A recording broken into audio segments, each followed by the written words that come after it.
हमारी दीदी अब हम नहीं करेंगे शोर, लेकिन बच्चे ना खेले तो हो जाएंगे बोर। नमस्कार, मैं हूं अंकित और आप देख रहे हैं न्यूज़लाइन को सब्सक्राइब करें और हमारे वीडियोस को आप ज्यादा से ज्यादा शेयर करें और स्वतंत्र और निष्पक्ष खबरें देखने के लिए हमारे चैनल को आप ज्यादा से ज्यादा लोगों तक पहुंचाएं। अब आते हैं दिन की दो बड़ी खबरों पर। दरअसल ममता दीदी यानी बंगाल की शेरनी कही जाने वाली लगातार प्रधानमंत्री नरेंद्र मोदी को और बीजेपी को जो है धूल चटा रही हैं। पश्चिम बंगाल में 1 महीना अभी हुआ है खेला किए हुए, यानी खेला हुआ था, बीजेपी का गेम खत्म। 75-77 सीटों के साथ जो है अमित शाह और प्रधानमंत्री नरेंद्र मोदी दिल्ली वापसी कर दिया था, लेकिन अब एक बार फिर से जो है ममता दीदी खेला कर रही हैं, लगातार बंगाल में खेला कर रही हैं। बंगाल से लेकर दिल्ली तक जिस तरह से उनके चीफ सेक्रेटरी को लेकर हंगामा मचा और मास्टर स्ट्रोक ममता दीदी ने खेला, प्रधानमंत्री नरेंद्र मोदी को जो है चारों खाने चित यहां पर ममता दीदी ने कर दिया है। अब बड़ी खबर आ रही है, दरअसल 75 जो एमएलएज हैं, यानी 77 एमएलएज थे बीजेपी के, दो ने जो है रिजाइन कर दिया, वो वापस अपनी सांसदी पर आ गए। 75 में से 33 जो विधायक हैं बीजेपी के, वो दोबारा से जो है टीएमसी ज्वाइन करना चाहते हैं, जो पहले कभी जो है हवा का रुख देखकर जो है बीजेपी में शामिल हुए थे कि बीजेपी की सरकार आएगी 200 के नारे के साथ। अमित शाह और प्रधानमंत्री नरेंद्र मोदी ने जो है बिगुल फूंका था बंगाल में, बुरी तरह से हार के आ गए। पहली खबर यह है। दूसरी खबर हम आपको बताएंगे, जिस तरह से जो है सीबीएसई के बच्चों यानी 12th के बोर्ड के एग्जाम कैंसिल कर दिए हैं प्रधानमंत्री नरेंद्र मोदी ने या सरकार ने, लेकिन इसके बाद जैसे ही क्रेडिट लेने की बारी आई है तो हम आपको दिखाएंगे, आज भंडाफोड़ करेंगे और खुलासा करेंगे किस तरह से जो है प्रधानमंत्री नरेंद्र मोदी अपनी छवि बनाने के लिए जो है छोटे छोटे बच्चों का इस्तेमाल कर रहे हैं और किस तरह से प्रोपोगेंडा और पीआर यानी पब्लिक रिलेशन का पूरा खेल रचा जा रहा है। हम आपको पूरी खबर बताएंगे, लेकिन सबसे पहले आते हैं सबसे बड़ी खबर पर। दरअसल देखिए, ये बोलता हिंदुस्तान की खबर है, बंगाल में अब नया बवाल। दैनिक भास्कर का दावा, बीजेपी के 33 विधायक टीएमसी में शामिल होना चाहते हैं, यानी 75 हैं जो टीएमसी से कभी बीजेपी में जो है पलटी मारी थी, अब वापस उनकी घर वापसी होने वाली है। आप देखिए, ये बोलता हिंदुस्तान की खबर है। पश्चिम बंगाल विधानसभा चुनाव के दौरान टीएमसी प्रमुख ममता बनर्जी ने दावा किया था कि खेला होबे, और खेला कर भी दिया था उन्होंने। लगता है कि ममता बनर्जी अपने इस दावे पर आगे बढ़ रही हैं। पीएम मोदी, पूरी केंद्र सरकार, दर्जन भर मुख्यमंत्री, आरएसएस की फौज को अकेले दम पर परास्त करने के बाद दीदी बंगाल में भाजपा को नेस्तनाबूद करने की तैयारी में हैं। खबरें आ रही हैं कि बंगाल में भाजपा के 33 विधायक टीएमसी में जाने के इच्छुक हैं। वैसे चुनावी नतीजों के बाद बड़ी संख्या में भाजपा नेताओं ने सार्वजनिक रूप से पुनः दीदी के साथ जाने की इच्छा जाहिर कर दी है। अब 33 विधायकों के टीएमसी ज्वाइन करने की चर्चा ने भाजपा नेतृत्व के कान खड़े कर दिए हैं। जाहिर सी बात है, उनके 33 लगभग 50% के करीब अगर पार्टी छोड़ेंगे तो प्रेशर बनेगा ही बनेगा। अगर सब कुछ ठीक ठाक रहा तो पश्चिम बंगाल में जल्द ही सियासी तूफान की खबरें सार्वजनिक हो जाएंगी।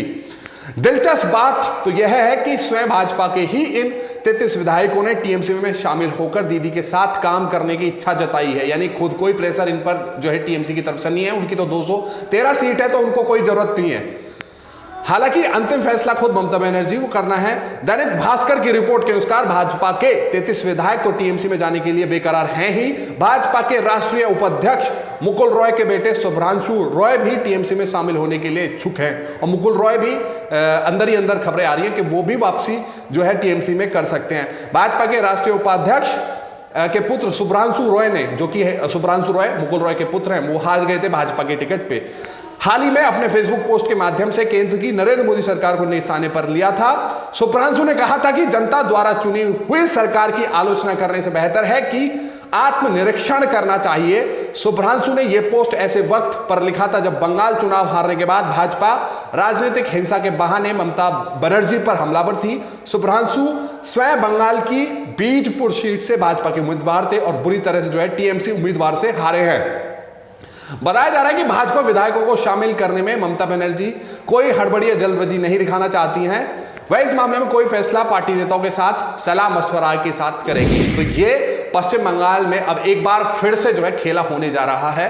आधी के करीब करीब भाजपा का जो मौका परस्त एमएलए भागे थे कि बीजेपी की सरकार आएगी, 200 प्लस का नारा प्रधानमंत्री ने दिया है तो हमको मंत्री बनेंगे, कोई कुछ मिलेगा कोई कुछ मिलेगा। अब जो है वापस घर आने की यानी घर वापसी होने को जारी है। लेकिन यह कहा जाएगा कि प्रधानमंत्री नरेंद्र मोदी और अमित शाह को लगातार ममता बनर्जी जो है चारों खाने चित्त कर रही हैं, यह बात यहां से स्पष्ट है। अब आते हैं दूसरी खबर पर। दरअसल प्रधानमंत्री नरेंद्र मोदी आप सब जानते हैं किस तरह से पीआर करते हैं, यानी पब्लिक रिलेशन बनाते हैं, पीआर एक्सरसाइज करते हैं। दरअसल उनकी नाकामी के चलते सीबीएसई के 12th के एग्जाम, जो बोर्ड के एग्जाम होते हैं बच्चों के, वो कैंसिल हो गए।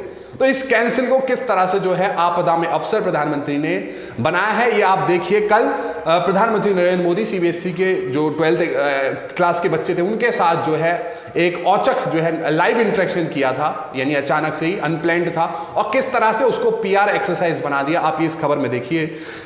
ये स्क्रीनशॉट बहुत वायरल हुए। देखिए, all principals personally send link to some student of class 12, ask them to speak 1 minute on thank you Modi ji sir and retweet. यानी मोदी जी को आप थैंक यू करिए। स्कूल के बच्चों को जो है ये मैसेज दिया गया स्कूल प्रिंसिपल की तरफ से, स्कूल प्रशासन की तरफ से, कि बच्चों आप 1 मिनट का वीडियो बनाइए और प्रधानमंत्री नरेंद्र मोदी को थैंक यू कीजिए जो बोर्ड के एग्जाम जो है कैंसिल हुए हैं। तो ये देखिए स्क्रीनशॉट हो, आप देख ही सकते हैं यहाँ पर। Please make a video of 1 minute and send 4 or 5 students. I have to upload in school Twitter account also to send to regional office. और कहाँ पे जो है ये पूरा है। और ये देखिए minister of education Ramesh Pokhriyal को भी आपको जो है टैग करना है और हैशटैग भी दिया है, ये सब है। और सबसे बड़ी बात ये है, ये आप 2 मिनट का वीडियो देखिए किस तरह।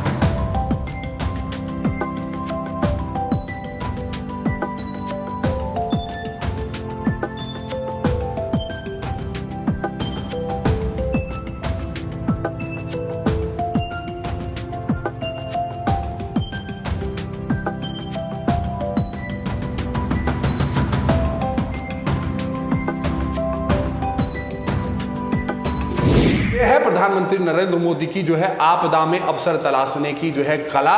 एक तो आपकी नाकामी के चलते जो है बच्चे एग्जाम नहीं दे पा रहे हैं, आपने कोरोना मिसमैनेजमेंट इतना कर दिया कि जो है लोग अब अपने एग्जाम तक नहीं दे पा रहे हैं। और दूसरा, आप इस आपदा को अवसर में किस तरह से बदल रहे हैं, इसमें भी आप छवि बना रहे हैं। आपको वोट बैंक दिख रहा है क्योंकि बच्चे हैं, युवा हैं, 1-2 साल बाद जो है वो नए वोटर बन जाएंगे। तो प्रधानमंत्री नरेंद्र मोदी इन दिनों किस घटिया स्तर का चुनाव प्रचार कर रहे हैं, ये सब आपने देखा। बहरहाल इन खबरों के बारे में आपकी जो भी राय है नीचे कमेंट बॉक्स में जरूर लिखें। साथ ही साथ हमारे चैनल को आप सब्सक्राइब करें। शुक्रिया।